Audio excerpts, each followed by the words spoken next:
ಜೈ ಶ್ರೀರಾಮ್. ನೀವು ನೋಡ್ತಾ ಇದ್ದೀರಾ ಟಿವಿ ವಿಕ್ರಮ. ನಾನು ಸೌಮ್ಯ ಸನಾತನಿ. ವೀಕ್ಷಕರೇ, ದೇಶದಲ್ಲಿ ಆಗ್ತಾ ಇರುವಂತಹ ಬೆಳವಣಿಗೆ ಮೇಲೆ ಒಂದು ಕಣ್ಣಿಟ್ಟಿರ್ಬೇಕು ನೋಡಿ. ಯಾವುದೇ ರಾಜ್ಯದಲ್ಲಿ ಏನೋ ಆಯಿತು ಬಿಡಿ ಅಂತ ನಾವು ಸುಮ್ಮನೆ ಆಗಬಾರ್ದು. ಕೆಲವು ಸುದ್ದಿಗಳು, ಕೆಲವು ಘಟನೆಗಳು ನಮ್ಮನ್ನು ಜಾಗೃತಗೊಳಿಸುತ್ತೆ. ಈವರೆಗೂ ಯಾವೆಲ್ಲ ಜಿಹಾದ್ ಕೇಳಿರ್ತೀರ ನೀವು?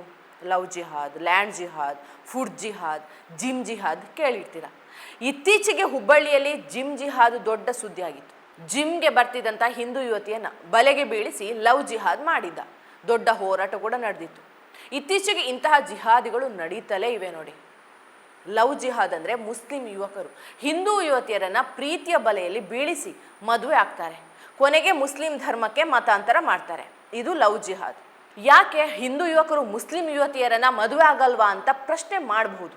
ಆದರೆ ಹಿಂದೂ ಯುವಕರು ಮುಸ್ಲಿಂ ಯುವತಿಯರನ್ನು ಮದುವೆ ಆಗ್ತಾರೆ. ಆದರೆ ಆ ಮುಸ್ಲಿಂ ಯುವತಿಯರನ್ನು ಮತಾಂತರ ಮಾಡಲ್ಲ ಅನ್ನೋದು ಹಿಂದೂ ಸಂಘಟನೆಗಳ ಸಮರ್ಥನೆ. ಆದರೆ ಉತ್ತರ ಪ್ರದೇಶದಲ್ಲಿ ಆದಂಥ ಒಂದು ಲವ್ ಜಿಹಾದ್ ದೇಶದಾದ್ಯಂತ ಸದ್ದು ಮಾಡ್ತಾ ಇದೆ ನೋಡಿ. ಇಲ್ಲಿ ಉಲ್ಟಾ, ಮುಸ್ಲಿಂ ಯುವತಿಯೇ ಹಿಂದೂ ಯುವಕನನ್ನ ಪ್ರೀತಿ ಬಲೆಗೆ ಬೀಳಿಸಿ ಮತಾಂತರ ಮಾಡಿದಾಳೆ. ಇದು ಯಾವ ಜಿಹಾದ್ ಅನ್ನೋದನ್ನ ನೀವೇ ಹೇಳಿ. ಆತನನ್ನ ಮತಾಂತರ ಮಾಡಿದ್ದು ಪ್ರೀತಿಗಾಗಿ ಅಲ್ಲ, ಆತನ ಆಸ್ತಿಗಾಗಿ. ಈತನನ್ನು ಒಮ್ಮೆ ನೋಡಿ, ಸರಿಯಾಗಿ ನೋಡಿ, ಯಾಕಂದ್ರೆ ಆಮೇಲೆ ಇನ್ನೊಂದು ಫೋಟೋ ತೋರಿಸ್ತೀನಿ, ಆಗ ನೀವು ಕನ್ಫ್ಯೂಸ್ ಆಗಬಾರ್ದಲ್ವಾ. ಹೀಗೆ ಸ್ಮಾರ್ಟ್ ಆಗಿ ನಿಂತಿರುವ ಯುವಕನ ಹೆಸರು ಆಯುಷ್ ಮಲಿಕ್. ಉತ್ತರ ಪ್ರದೇಶದ ಶಾಮ್ಲಿ ಜಿಲ್ಲೆಯ ನಿವಾಸಿ, ಹಿಂದೂ ಫ್ಯಾಮಿಲಿ, ಸುಸಂಸ್ಕೃತ ಹಾಗೂ ಸ್ಥಿತಿವಂತ ಕುಟುಂಬಸ್ಥರ ಯುವಕ. ಈತನ ತಂದೆ ದೇವರಾಜ್ ಮಲಿಕ್ ಬಹುದೊಡ್ಡ ಉದ್ಯಮಿ, ಶಾಮ್ಲಿ ಜಿಲ್ಲೆಯ ಭಾರತ್ ಮೆಡಿಕಲ್ ಸ್ಟೋರ್ ಮಾಲೀಕ. ಶಾಮ್ಲಿ ಜಿಲ್ಲೆಯಲ್ಲೇ 100 ಕೋಟಿ ಅಧಿಕ ಆಸ್ತಿ ಇದೆ. ಈ ದೇವರಾಜ್ ಮಲಿಕ್ಗೆ ಒಬ್ಬ ಮಗಳು, ಒಬ್ಬನೇ ಮಗ, ಅವನೇ ಆಯುಷ್ ಮಲಿಕ್. ಈಗ ಈ ಫೋಟೋ ನೋಡಿ, ಈತನ ಹೆಸರು ಮೊಹಮ್ಮದ್ ಅಲಿ. ಹೀಗೆ ಕುರ್ತಾ ಪೈಜಾಮ ಹಾಕಿ ತಲೆಗೆ ಟೋಪಿ ಹಾಕಿದ್ದಾನೆ, ದಾಡಿ ಬಿಟ್ಟಿದ್ದಾನೆ. ಈತ ಯಾರು ಅಂತೀರಾ? ಈತನೇ ಆಯುಷ್ ಮಲಿಕ್ ಅಲಿಯಾಸ್ ಮೊಹಮ್ಮದ್ ಅಲಿ. ಆ ಫೋಟೋದಲ್ಲಿ ಇದ್ದಂಥ ಹಿಂದೂ ಯುವಕ ಆಯುಷ್ ಮಲಿಕ್ ಇಸ್ಲಾಂಗೆ ಮತಾಂತರ ಆಗಿ ಮೊಹಮ್ಮದ್ ಅಲಿ ಆಗಿದ್ದಾನೆ. ಈತನನ್ನ ಮತಾಂತರ ಮಾಡಿದ್ಯಾರು? ಅದೇ ಶಾಮ್ಲಿ ನಿವಾಸಿ ಈತನ ಪ್ರಿಯಕರೆ ಚಾಂದಿನಿ ಖುರೇಶಿ. ಈ 2 ಫೋಟೋ ನೋಡಿ ಹಲವು ಗೊಂದಲ ಮೂಡಿರಬಹುದು. ಹಿಂದೂ ಯುವಕ ಮುಸ್ಲಿಂ ಯುವಕ ಆಗಿದ್ದು ಹೇಗೆ? ನಿತ್ಯ ದೇವಸ್ಥಾನಗಳಿಗೆ ಹೋಗ್ತಾ ಇದ್ದ, ಪೂಜೆ ಪುನಸ್ಕಾರ ಮಾಡ್ತಾ ಇದ್ದಂಥ ಯುವಕ ಆಯುಷ್ ಮಲಿಕ್ ಈಗ 5 ಬಾರಿ ನಮಾಜ್ ಮಾಡುವಂತೆ ಬದಲಾಗಿದ್ದು ಹೇಗೆ? ವೀಕ್ಷಕರೇ, ಚಾಂದಿನಿ ಖುರೇಶಿ ಇದ್ದಾಳಲ್ವಾ, ಅದೇ ಶಾಮ್ಲಿ ಪಟ್ಟಣದ ಇಸ್ಲಾಂ ಖುರೇಶಿ ಅನ್ನುವವರ ಪುತ್ರಿ.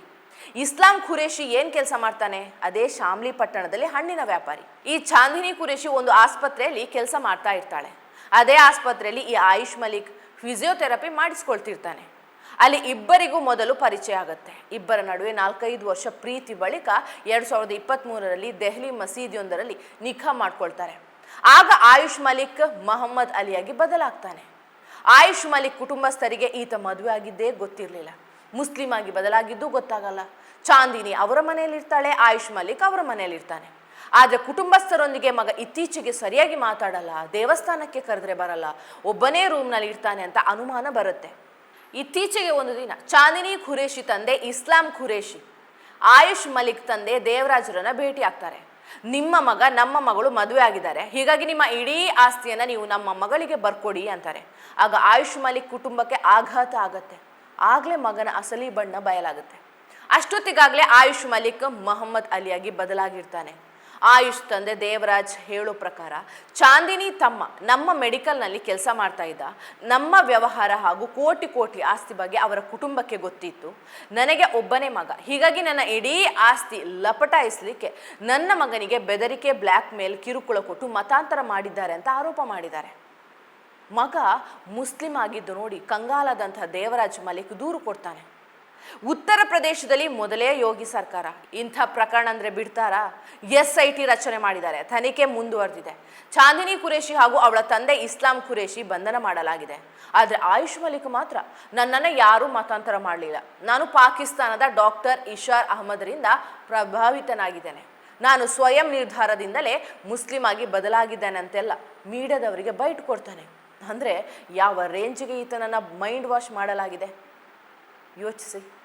ಪೊಲೀಸರೇ ಹೇಳೋ ಪ್ರಕಾರ ಚಾಂದಿನಿ ಹಾಗೂ ಆಕೆಯ ಕುಟುಂಬ ಮಾತ್ರ ಅಲ್ಲ, ಹಲವು ಮೌಲ್ಯಗಳು ಇದರಲ್ಲಿ ಶಾಮೀಲಾಗಿ ಈತನ ಮೈಂಡ್ ವಾಶ್ ಮಾಡಿದಾರಂತೆ.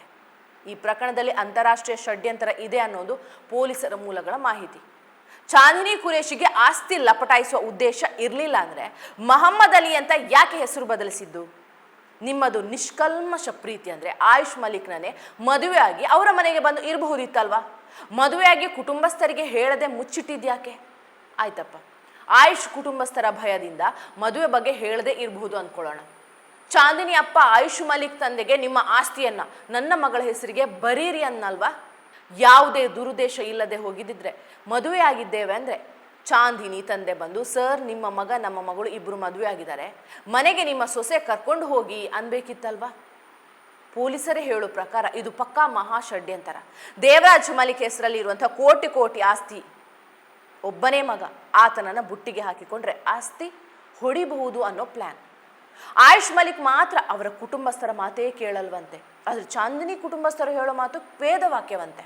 ದೇವಸ್ಥಾನಕ್ಕೆ ಕರೆದ್ರೆ ಬರಲ್ವಂತೆ, ಅದ್ರ ದಿನಕ್ಕೆ 5 ಬಾರಿ ಮಸೀದಿಗೆ ಹೋಗಿ ನಮಾಜ್ ಮಾಡ್ತಾನಂತೆ, ಪಕ್ಕಾ ಮುಸ್ಲಿಂ ಆಗಿ ನಡ್ಕೊಳ್ತಾನಂತೆ. ಇದನ್ನೆಲ್ಲ ನೋಡಿ ಕುಟುಂಬಸ್ಥರು ನಮ್ಮ ಮಗನನ್ನ ಉಳಿಸ್ಕೊಡಿ ಅಂತ ಕಣ್ಣೀರಿಡ್ತಿದ್ದಾರೆ.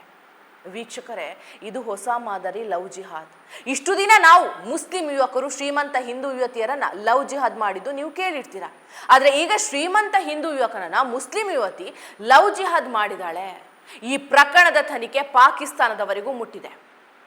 ಅಲ್ಲಿ ಯೋಗಿ ಸರ್ಕಾರ ಇದೆ, ಸಂಚುಕೋರರನ್ನ ಬಿಡಲ್ಲ. ಏನೇ ಆಗಲಿ ಪೋಷಕರು ನಿಮ್ಮ ಮಕ್ಕಳು ಯುವಕ ಆಗಿರಲಿ ಯುವತಿ ಆಗಿರಲಿ ಒಂದು ಕಣ್ಣಿಟ್ಟಿರಿ. ಯಾಕಂದ್ರೆ ನೀವು ದೇವರಾಜ್ ಮಲಿಕ್ ತರಹ ಕಣ್ಣೀರು ಹಾಕ್ಬಾರ್ದಲ್ವಾ? ಅದಕ್ಕೆ ಹೇಳ್ತಾ ಇದ್ದೀನಿ. ಲವ್ ಜಿಹಾದ್ ಸುಳ್ಳು ಅನ್ನೋರು ಒಂದ್ಸಲ ದೇವರಾಜ್ ಮಲಿಕ್ ಅವರನ್ನ ಭೇಟಿಯಾಗಿ ಅವರ ಕಣ್ಣೀರಿನ ಕತೆ ಕೇಳಿ, ಅವರ ನೋವು ಆಕ್ರಂದನ ಅರ್ಥ ಆಗತ್ತೆ.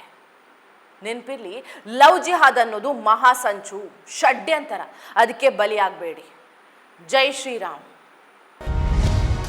ಟಿವಿ ವಿಕ್ರಮ, ದೇಶ ನಿಮ್ಮ ಕೈಯಲ್ಲಿ. ಈ ಕಾರ್ಯಕ್ರಮ ನಿಮಗೆ ಇಷ್ಟ ಆಗಿದ್ದಲ್ಲಿ ಲೈಕ್, ಶೇರ್ ಹಾಗೂ ಕಮೆಂಟ್ ಮಾಡಿ. ಟಿವಿ ವಿಕ್ರಮದ ಕಾರ್ಯಕ್ರಮಗಳನ್ನು ನಿರಂತರವಾಗಿ ವೀಕ್ಷಿಸಲು ಸಬ್ಸ್ಕ್ರೈಬ್ ಮಾಡಿ, ಬೆಲ್ ಐಕನ್ ಒತ್ತಿ.